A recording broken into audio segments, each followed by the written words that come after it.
인생에 자충수를 두지 말라. 인생에 자충수를 두지 말라라는 제목으로 말씀 전하겠습니다. 바둑에 자충수라는 것이 있습니다. 이것은 그 자신의 수를 줄이는, 즉 상대방을 유리하게 하는 가장 좋지 않은 수라고 할 수 있습니다. 왜냐하면 그 자충수를 두다 보면 충분히 살 수 있는 돌이 꼼짝없이 죽게 되는 그러한 경우가 있기 때문입니다.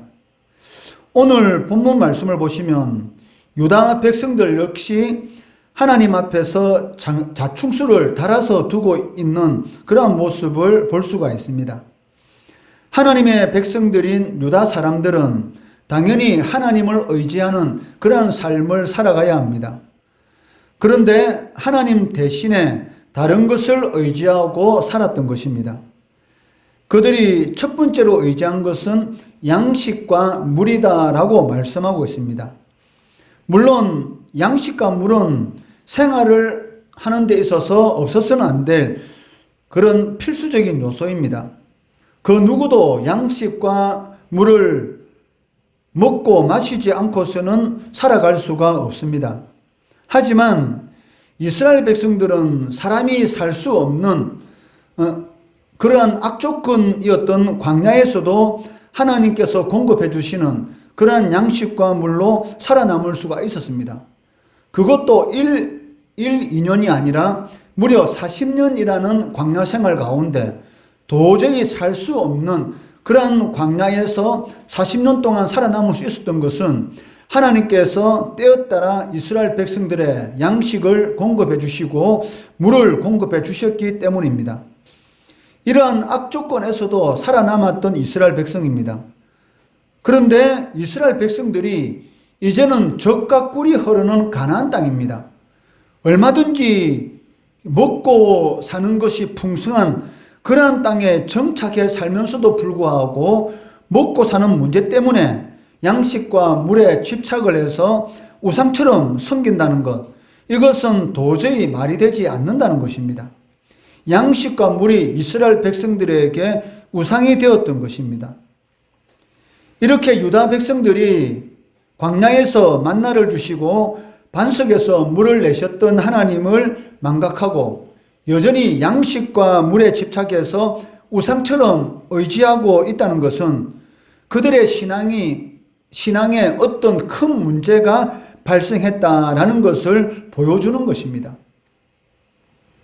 양식과 물을 주시는 분이 누구십니까? 당연히 하나님이십니다. 그런데도 불구하고 오히려 양식과 물을 공급하시는 하나님은 망각하고 양식과 물을 우상처럼 여기며 의지하고 신봉하였던 것입니다. 양식과 물을 오늘날로 말하면 먹고 사는 문제, 신자들도 이러한 경우가 얼마든지 있지 않습니까? 먹고 사는 문제 때문에 하나님 앞에 정해진 시간에 예배를 드리지 않고 먹고 사는 문제 때문에 하나님의 말씀대로 살아가는 것보다는 세상의 가치관을 가지고 살아가는 그러한 신자들도 얼마든지 볼 수가 있다는 것입니다. 사실 이스라엘 백성들만 탓할 것이 아니라는 것이죠. 오늘날 신앙생활하는 우리들에게도 충분히 이 먹고 사는 문제가 우상이 되어서 하나님의 보시기에 합당하지 않은 그런 일들을 행할 때가 많다는 것입니다. 그렇기 때문에 하나님께서는 어떠한 일을 행하시는데 그것이 무엇입니까? 바로 누가 양식과 물을 주는가? 이것을 가르치기 위해서 이스라엘 백성들에게 전쟁과 기근을 통해서 양식과 물을 끊어버리겠다라고 경고하고 계십니다. 1절 말씀해 보시면 보라, 주 만군의 여호와께서 예루살렘과 유다가 의뢰하며 의지하는 것을 제하여 버리시되 곧 그가 의지하는 모든 양식과 그가 의지하는 모든 물과, 즉 양식과 물을 전쟁을 통해서 끊어버리겠다라고 경고하고 계시다는 것입니다. 그러면은 이스라엘 백성들이 깨닫게 되지 않겠습니까?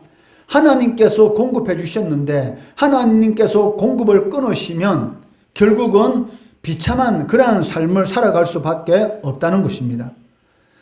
두 번째로 유다 백성들이 의지한 것은 사람이었습니다. 2절 3절 말씀해 보시면 유다 백성들이 어떤 사람들을 의지했는가라는 것을 적나라하게 보여주고 있습니다. 2절 3절 말씀해 보시면 용사와 전사와 재판관과 선지자와 복술자와 장로와 오십부장과 귀인과 모사와 정교한 장인과 능란한 요술자를 그리하실 것이며 라고 말씀하고 계십니다. 이스라엘 백성들은 조금이라도 자신들보다 능력이 있고 또 힘이 있고 그리고 어떠한 것 자신들이 가지지 못한 것을 소유하고 있다라고 생각되는 사람이 있다면 앞뒤를 가지지 않고 분별력 없이 의지하고 신뢰하였다는 것입니다. 능력 있는 용사와 전사, 재판관과 선지자와 같은 그러한 사람을 우상처럼 신봉하였을 뿐만이 아니라 심지어는 하나님께서 금하신 이 복술자와 그리고 요술자, 즉 점을 치는 사람들과 그 요술을 행하는, 즉 사람을 속이는 일을 통해서 미혹하는 그러한 자들까지도 신봉하면서 섬기고 있었다는 것입니다. 이러한 유다 백성들의 모습은 한마디로 하나님에 대한 선을 넘었다는 것이죠. 우리가 우스갯소리로 이런 말을 하지 않습니까? 선을 넘지 마라. 그 어느 정도까지는 내가 용납해 줄 수 있는데 그 선을 넘으면 그 다음부터는 용납하지 못한다. 즉 선을 넘지 마라 라고 이렇게 말을 하는 경우도 여러분도 들어보았을 것입니다. 그런데 이스라엘 백성들 하나님께 대해서 선을 넘고 말았던 것입니다. 이것은 이스라엘 백성들이 하나님으로부터 통치를 받는 것이 당연한데도 불구하고 하나님으로부터 통치받는 것을 거부했다는 것이고 또 자신들이 옳다고 생각되는 대로 살아갔다는 그러한 의미를 지니고 있습니다.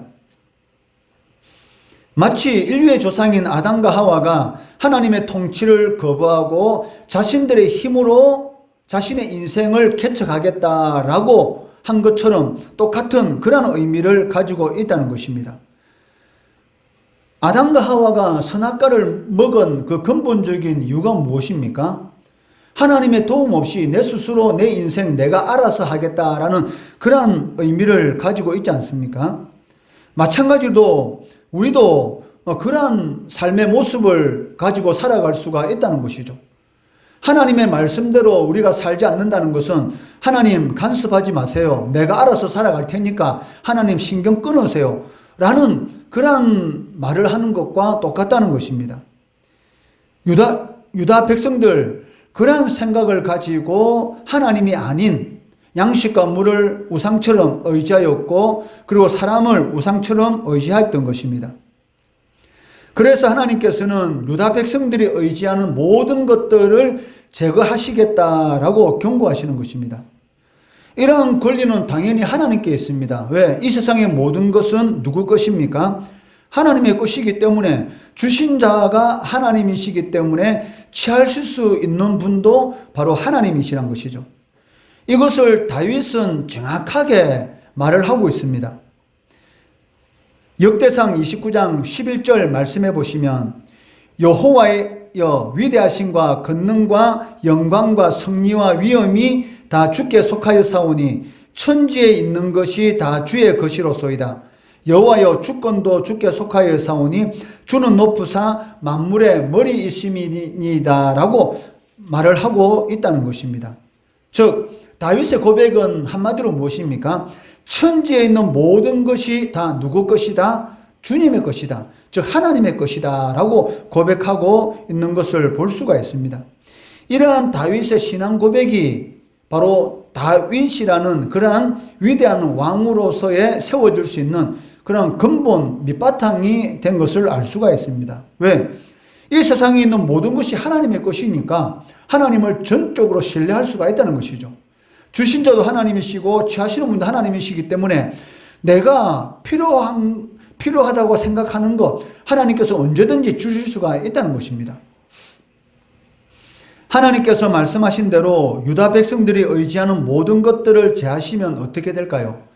만약에 여러분들이 누리고 있는 그런 모든 것들을 하나님께서 다 취해 가신다면 어떻게 되겠습니까? 그러한 일은 상상도 하기 싫습니다. 오늘 본문 말씀 보니까 이스라엘 백성들, 유다 백성들에게 하나님께서 주신 것들을 다 제거하게 되면 그도 한 벌도 없는 그런 비참한 삶을 살아가게 될 것이다 라고 말씀하고 있습니다. 거기에다가 더 비참한 것이 무엇입니까? 겉옷만 있는 사람이 지도자가 되는 말도 안 되는 그러한 상황이 연출된다는 것입니다. 6절 말씀해 보시면 혹시 사람이 자기 아버지 집에서 자기의 형제를 붙잡고 말하기를 내게는 겉옷이 있으니 너는 우리의 통치자가 되어 이 폐허를 내 손 아래에 두라 할 것이면, 이 말씀이 무슨 말입니까? 자신들은 겉에 입을 옷도 없고, 그런데 앞에 있는 사람을 보니까 겉에 입는 겉옷을 가지고 있다는 것이죠. 그러니까 겉옷이 없는 사람이, 겉옷이 없이 비참한 삶을 살아가고 있는 사람들이 겉옷이 있는 사람에게 너가 우리의 지도자가 되어라. 이게 무슨 말입니까? 겉옷이 있다는 것은 어느 정도 우리를 먹여 살릴 수 있는 그런 능력이 되니까 우리의 지도자가 되어서 우리를 먹여 살려라 라고 이렇게 말을 하고 있다는 것입니다. 하지만 그러한 제의를 받은 사람도 자신이 그러한 능력이 없다라고 소리치면서 거부합니다. 7절 말씀해 보시면 그날에 그가 소리 높여 이르기를 나는 고치는 자가 되지 아니하겠노라. 내 집에는 양식도 없고 의복도 없으니 너희는 나를 백성의 통치자로 삼지 말라 하리라. 즉 겉옷이 있다는 이 말의 의미는 무엇이냐면 어느 정도 먹고 살만하다 이런 의미를 가지고 있습니다. 그런데 먹고 살만한 사람이 어려운 사람들이 도와달라고 하니까 모른 척하는 것이죠. 하나님께서 양식과 물을 제하시고 사람들이 누릴 수 있는 그러한 부분들을 거두시고 제거하시면 어떠한 일이 일어납니까? 각 사람들이 이기적인 그러한 모습으로 변하게 됩니다. 오직 자신만은 아는 상태, 다른 사람이 어떻게 되든지 전혀 신경 쓰지 않고 자신의 이익만을 쫓아서 살아가는 그러한 사회가 된다는 것이죠. 오늘날이 바로 그러한 사회의 모습을 너무나 잘 볼 수 있지 않습니까? 자신이 가지고 있는 권력을 이용해서 약한 사람들의 것을 착취하는 그러한 일들이 오늘날 얼마나 많이 일어나고 있습니까? 그러니까 하나님에 대한 지식이 없으면 없을수록 하나님을 대적하는 그런 사상이 많아지면 많아질수록 인간의 삶이 비참하게 되는 것이죠. 자기 자신밖에 모르는, 그리고 자기 자신의 육신적인 행복을 그렇게 열심히 쫓고 있는데도 불구하고 항상 부족해서 다른 사람을 돌아볼 수 없는 그러한 비참한 그러한 삶을 살아갈 수밖에 없다는 것입니다. 하나님의 백성들이 하나님을 떠나게 되면 사람의 종의 자리로 떨어지게 됩니다. 지금까지 누리고 있었던 모든 것들을 하나님께서 제하게 되면 어떻게 될까요? 빌어 먹어야 하지 않습니까? 어떤 사람 집에 찾아가서 종살이 하든지 그래야지만이 목구멍이 포도청이라고 그래도 목구멍에 풀칠할 수 있지 않겠습니까? 이스라엘 백성들 하나님이 공급해 주신데도 불구하고 하나님을 신뢰하지 않고 자신의 생각대로 살아가겠다라고 하면서 선을 넘는 그러한 모습 가운데 결과는 어떤 결과를 맞이하게 됩니까? 오직 이제는 다른 사람의 도움 없이는 살아갈 수 없는, 자신의 힘으로는 아무것도 할 수 없는 그러한 존재가 된다는 것이고, 그 상대방도 자신을 모른 척하는 그러한 일들이 벌어지게 된다는 것입니다. 그렇지만 이러한 모든 문제들은 하나님께 돌아오면 문제가 다 해결됩니다. 하나님 안에 문제의 해답이 있기 때문입니다. 그런데도 유다 백성들은 여전히 헛된 것들을 의지하려고 하고 있습니다. 이러한 유다 백성들의 반복되는 자충수는 결국 궁핍하고 비참한 현실의 삶을 살아갈 수밖에 없는 그러한 상태로 끊임없이 끌고 가고 있다는 것입니다. 하나님 대신 다른 것을 의지하는 것만큼 나쁜 수는 없다는 것입니다. 어쩌면 오늘 이 시대를 살아가는 우리들도 이러한 자충수와 악수를 인생에 두고 있는지 모릅니다. 삶이 형통하지 못한 그 이유가 무엇일까요? 과연 우리의 환경이 좋지 않아서, 아니면 나를 도와주는 사람이 없어서 삶이 형통하지 못할까요? 그런데 성경은 그렇게 말을 하고 있지 않다는 것입니다. 하나님이 함께 계시면 그곳이 형통한 곳이 되는 것이고, 하나님이 함께하지 않으면 그곳은 불통하는 곳이 된다라고 성경은 분명히 말을 하고 있습니다. 요셉이 감옥에 갇혔지만 성경에는 뭐라고 기록합니까? 감옥 안에 있는 요셉에게 하나님께서 함께 하심으로 요셉이 형통하였더라라고 성경은 기록하고 있습니다. 종으로 팔려서도 하나님이 함께 하심으로 요셉이 형통하였다. 억울한 누명을 쓰고 감옥에 갇혔는데도 뭐라고 말씀하십니까? 하나님이 감옥 가운데 함께 하심으로 요셉이 형통하였다. 다윗이 사울 왕에서 쫓기는 그런 사망의 음침한 골짜기의 삶을 살아가는 가운데서도 다윗이 형통한 삶을 살았습니다. 왜? 여호와께서 다윗의 지팡이와 막대기가 되어주심으로 인해서 그의 마음이 항상 평안하였다고 성경은 기록하고 있다는 것입니다.